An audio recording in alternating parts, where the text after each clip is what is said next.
Tawad na si Tom, hindi matatakot sakaling muling magkita, wala na akong mararamdaman, nahanap ko na po yung aking peace. Walang inurungang tanong ang kapuso actress na si Carla Abellana nang muli siyang humarap sa ilang members ng entertainment media kagabi, September 27.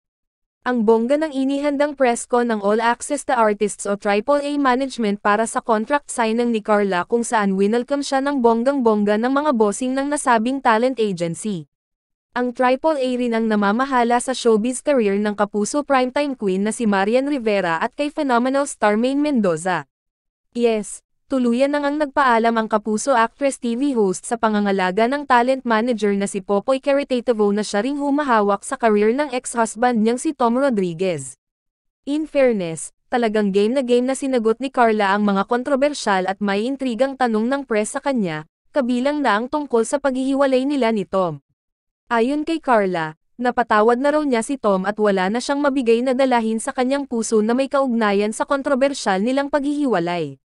Say ng aktres, kailangan niya raw patawarin ang dating asawa para na rin sa kanyang katahimikan. Isa raw ito sa kailangan niyang gawin para tuluyang makamove on sa kanyang buhay. Masasabi rin daw niya na totally nakamove on na siya sa nawasak na relasyon nila ni Tom, oo naman po. Definitely, nahanap ko na po yung aking peace, yung talagang nazara ko na po yung chapter na iyon ng aking buhay. Lagpas-lagpas pa po, kumbaga, sa pag-move on. So, masayang masaya po, definitely masaya po ako ngayon sa buhay ko. I'm happy where I am pati po sa kung sino ako today, ang siniguro pa ni Carla. Sa tanong kung pwede pa ba silang maging friends ni Tom, hindi raw siya magsasalita ng patapos. Kasi yung mga hindi nga natin akalain na hindi posible, nangyayari po. Yung mga akalain nating mangyayari, hindi nangyayari. Kumbaga, sa buhay po, napakarami pong kaganapan na unpredictable. So, ayoko pong kumbaga, tudukan o maging definite sa anumang bagay. So, anything can happen.